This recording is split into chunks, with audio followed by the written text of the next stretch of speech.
Fala pessoal, beleza? Esse aqui é o segundo vídeo da série Aonde foi parar a potência do amplificador, ok? No primeiro vídeo eu fiz uma explanação dos assuntos que nós vamos abordar. Então esse aqui seria o primeiro vídeo efetivo. Ou seja, aqui a gente vai começar a entender os princípios da amplificação e o que acontece com o sinal sonoro até chegar aos nossos ouvidos, tá certo? Então aqui a gente vai desmistificar muitas informações que são passadas aí e, por incrível que pareça, não tem consistência alguma. Ok, gente?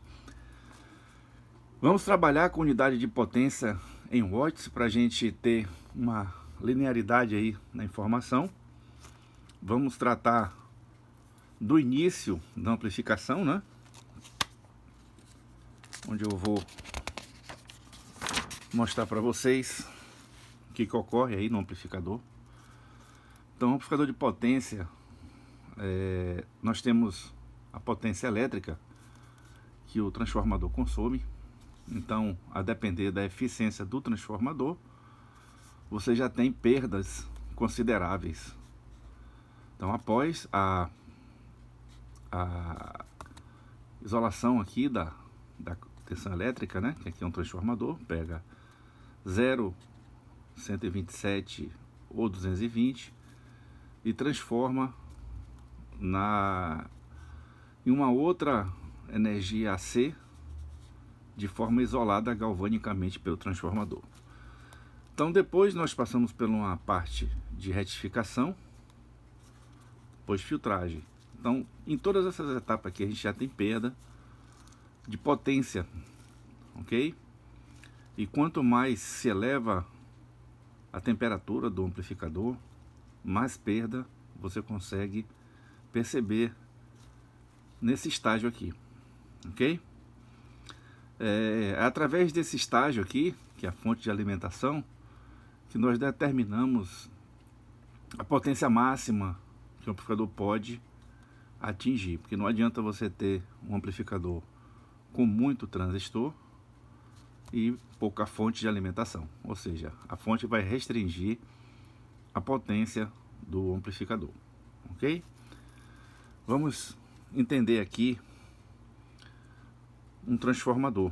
Inicialmente eu pego um transformador, eu simulei aqui uma potência, disse que ele tem 250 VA e um fator de potência 0,96. Então eu tenho efetivamente disponibilizado nesse transformador uma potência máxima de 240 watts, ok?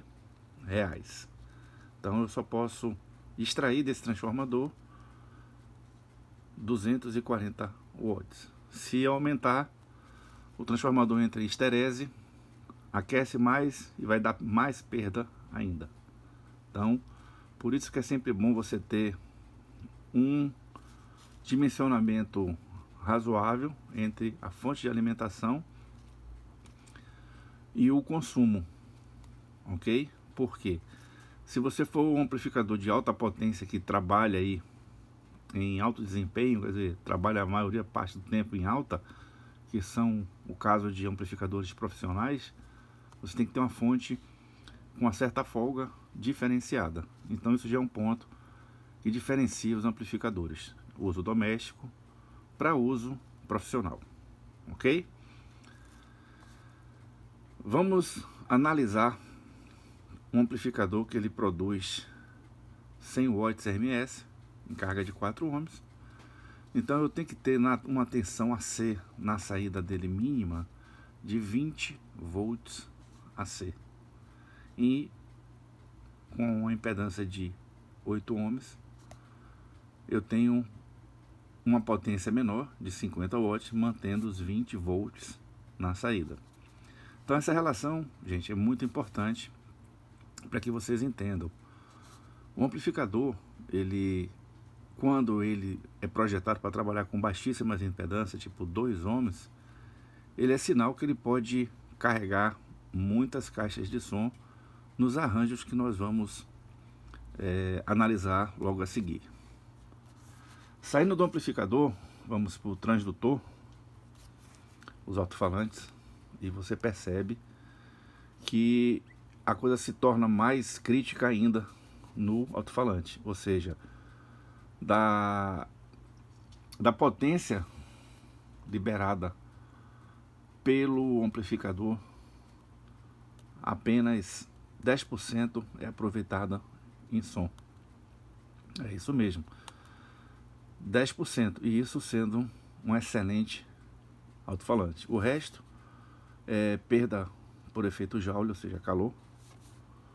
E o efetivo do alto-falante mesmo é 10%, ou seja, se eu tiver 100 watts aplicado aqui no alto-falante, RMS, eu só vou traduzir, claro que tem uma distância, tem determinados critérios, uma potência de 10 watts sonoros, isso sendo um excelente transdutor.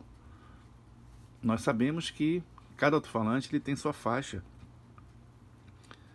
de atuação, ok? Então você tem aí os subwoofer, que parte de 20 Hz, né, que é a parte que a gente ouve, vai até no máximo aí 200 Hz. E tem um woofer que passa de 70 Hz, vai até 300, 600 Hz e assim sucessivamente. Mas nós vamos abordar esse tema de frequências em uma outra aula deste playlist aqui, tá? Dessa playlist.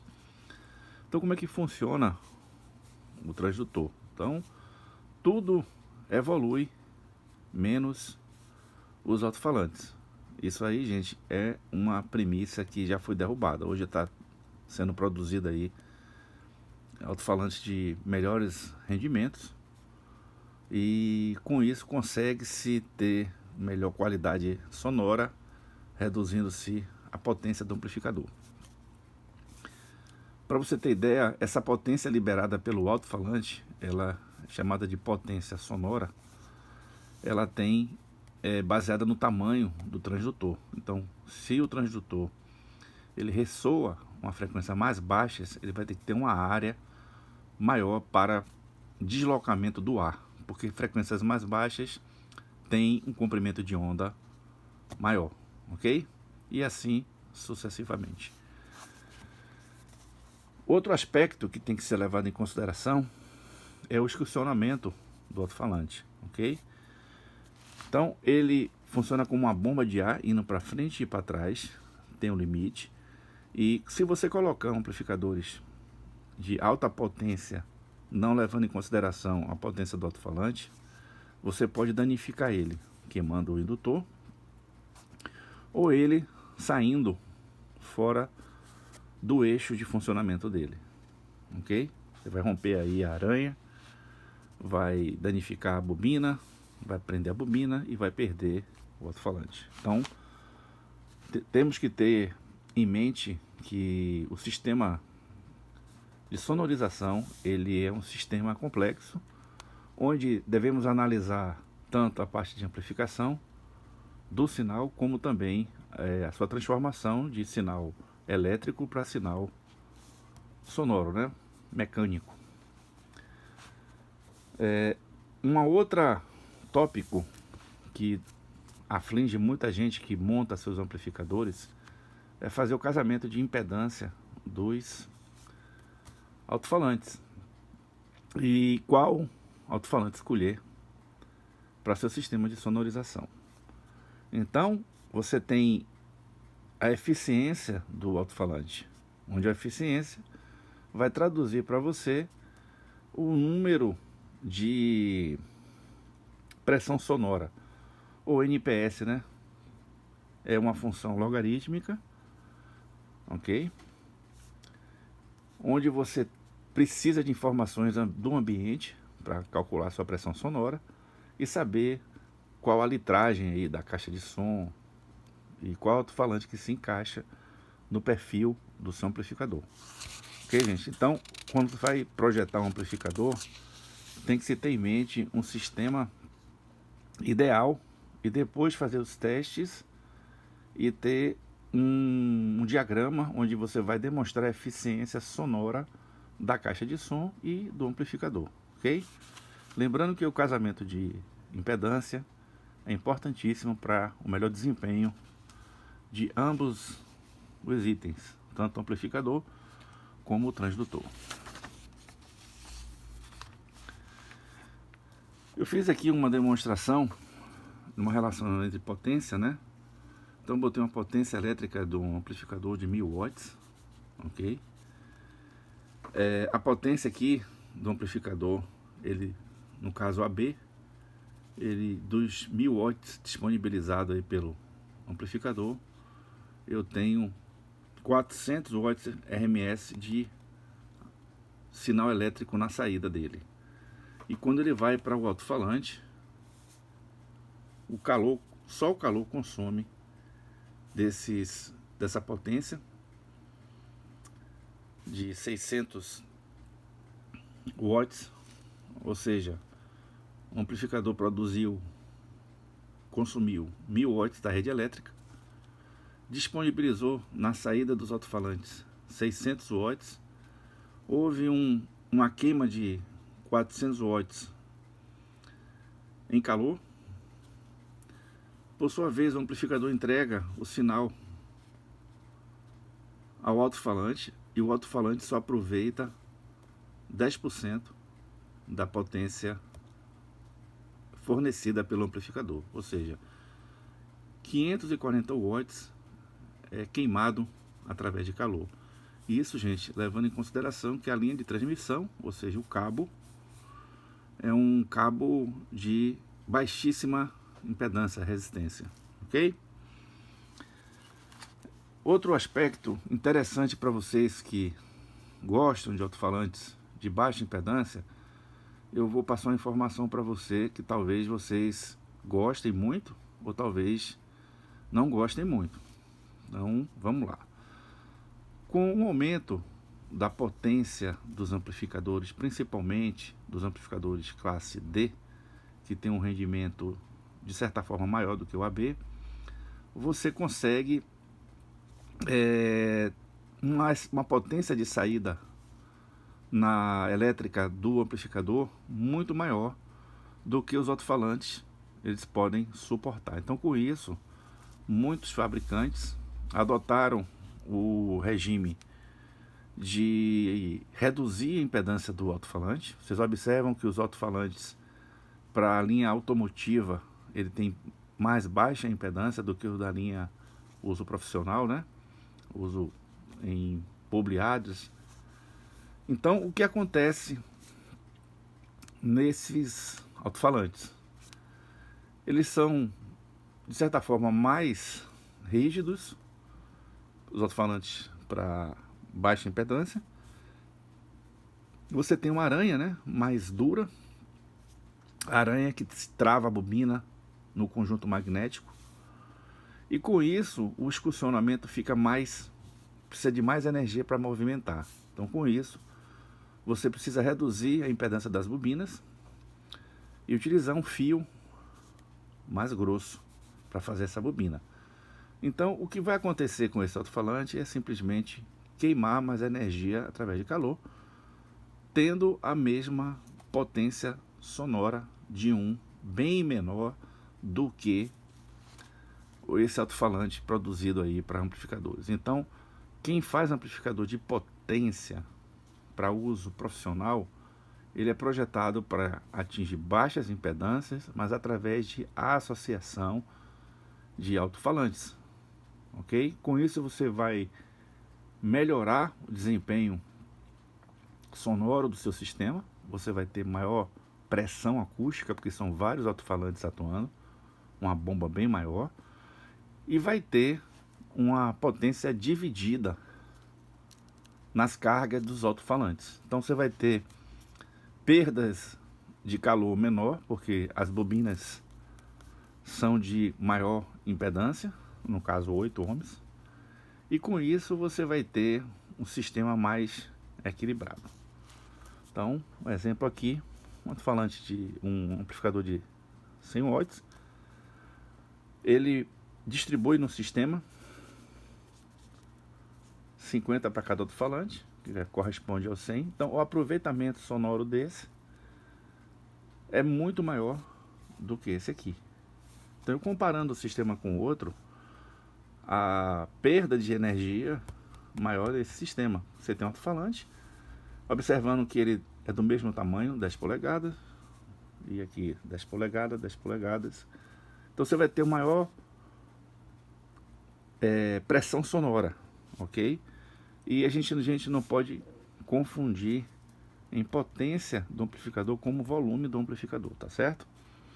Então, para se entender melhor sistemas de amplificação, inclusive quem gosta de ouvir um som de qualidade, é você prestar atenção nos detalhes da natureza, onde o nosso ouvido humano, ele é capaz de perceber de 20 Hz a 20 kHz, mas com o passar dos anos você vai perder essa capacidade, tanto nas frequências mais baixas como nas frequências mais altas.